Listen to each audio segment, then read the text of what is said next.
Hey everybody, Phil from Proactive Pool Solutions here. We are doing our first closing of the year, and I figured I would take a second and show you guys what we do, show you, walk you through our process and show you how we do it. So a couple tools that we use for these closings. I always like to have just an adjustable wrench. They're really good to have for getting those drain plugs out. Sometimes they're stubborn.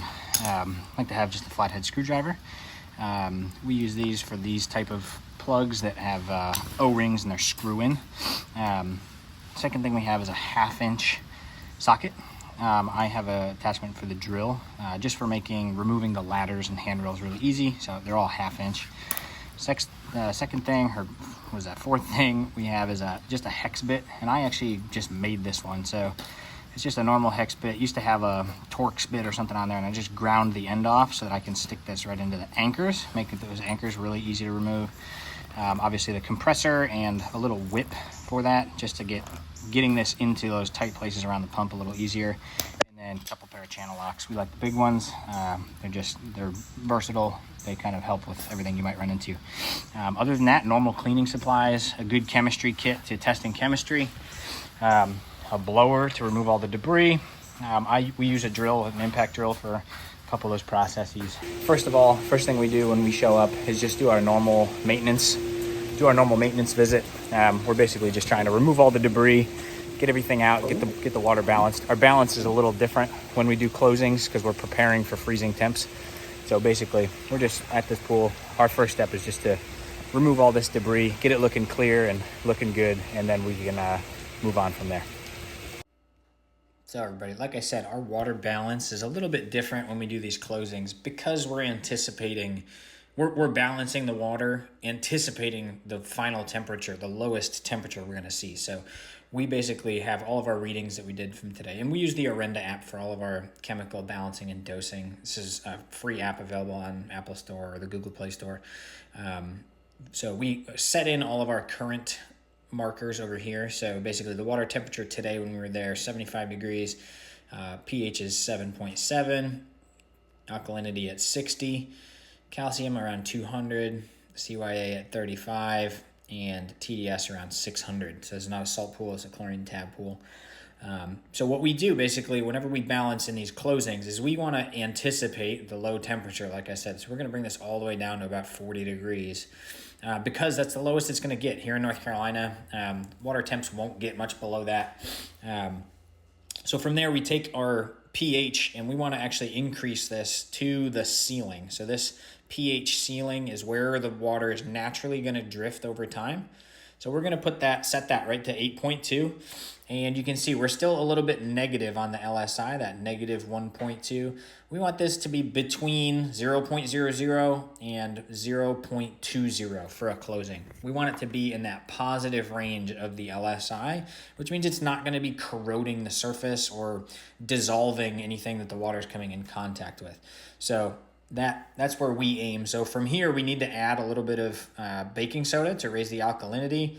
And then we also want to raise a little bit of the calcium to get this up over that 0.1, 0.2, kind of into that safe range where we don't have to worry about excessive scale forming. Or on concrete pools, you can actually, if you don't do this proper balance, you can actually get the water will start deteriorating the plaster finish inside the pool. So really important to set your LSI for the lowest expected water temperature that you're going to see, and then make sure that you're in a positive state on the LSI, on that balance. So this is what we're going to do today, and press that, and this is what we're going to add.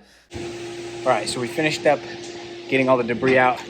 Pool's looking good. We blew off the deck, made sure there's nothing where the cover's going to go.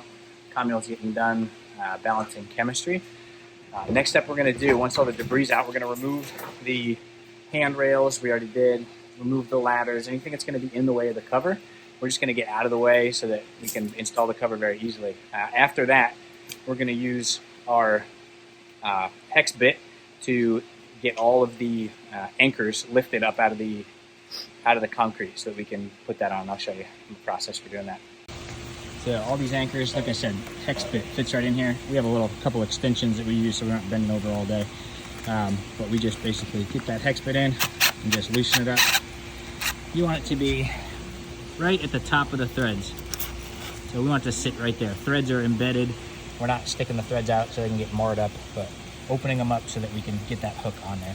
We're just gonna go all the way around the deck, get every single anchor up out of the deck.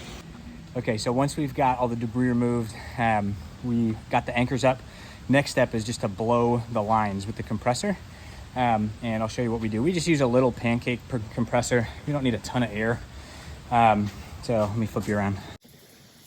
So this is the compressor we use. We always set our PSI to under our max PSI. So 50 PSI is what all the equipment's rated for. So we always go under that max PSI.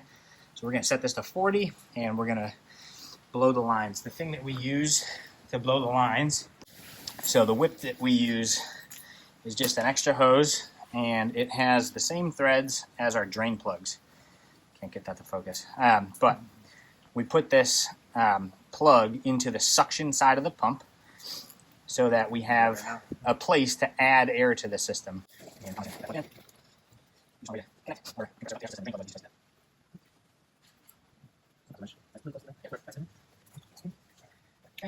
So once we got that connected, we're going to make sure that our valve is closed. We're going to connect our air hose. Give me a hand, Kamiel. So we're going to connect our air hose. And then we're going to, we already drained the skimmer. We were vacuuming the waste. So we drain the pool down to below the skimmer, and then we open the skimmer to clear that line. So now we just have the main drain, and this pool is very simple. So main drain and return is all we have to clear with the air. So go ahead and open that up, Kamiel, and we'll show you what happens once we put air to the system. We're just going to slowly open that valve, and what that's going to do, turn the compressor on. 40 psi. 40 psi. Yep. So what that's going to do is it's going to take all that water and just force it out of the returns. Once you get that open. Filter mode. Filter. You got it? Okay, good. Okay. So once that goes, all that water just gets forced out of the returns. And then we're just going to take our plugs. It's right over there. I dropped it in the pool before. So we're just going to take... You got a screwdriver, maybe, or... So we're going to take our plugs and we're going to plug... Here you go, bud. Perfect. Thank you. Take our plugs and just screw them in as the air's coming out. We're going to kind of hold the plug up to the wall a little bit so that we get that water to come out until we get solid air coming out. And then the next one pops open once we get that plug. We're just going to go around this. Like I said, this pool is very simple, only 2 returns. So we're just going to go around the pool, plugging each return until we get all of them plugged. And then once they're all plugged, you just have to run back over to the system and turn that air hose off so that we don't continue to pressurize the system. But that's it. Then once those lines are evacuated, next step is just to get the cover out and stretch them out and put them onto the anchors. I did forget one step. Once you get all the returns plugged, the main drain will come. And you can see, I don't know if you can see down there, there's air coming out of the main drain. So what we do after that is we'll just come over to the side. We're going to take our main drain valve, close it, and then we're just going to turn our air off. So we can stop pressurizing, disconnect, check our pressure, make sure we're not too high, doing good. And that's it. System's winterized.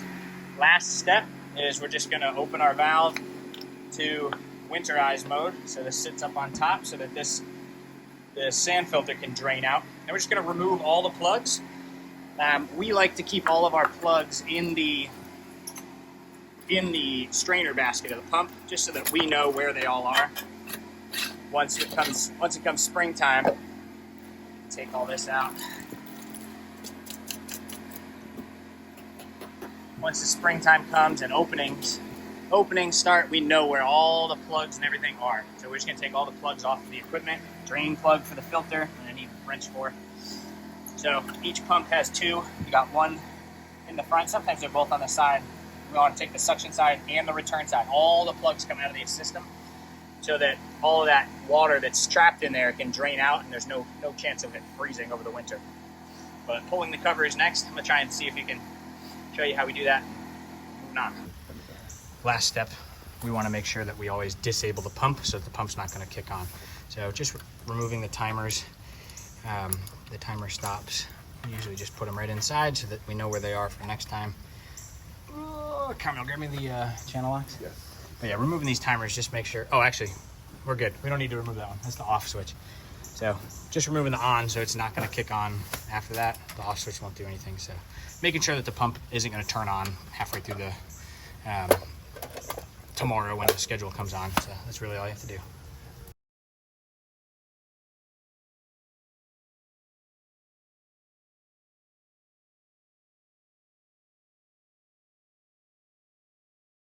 So putting these covers on, we always go cover tool into the hole, pull tension, and then kick it right down. And we're going through, just going one by one. You don't have to do a ton of tension at the beginning. You kind of want to just do light tension to get the water off. You can see the water kind of pools off of it in the middle.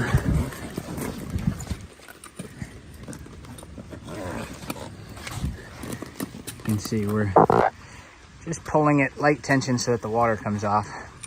And then I'm now putting the cover tool on, light tension back and pull.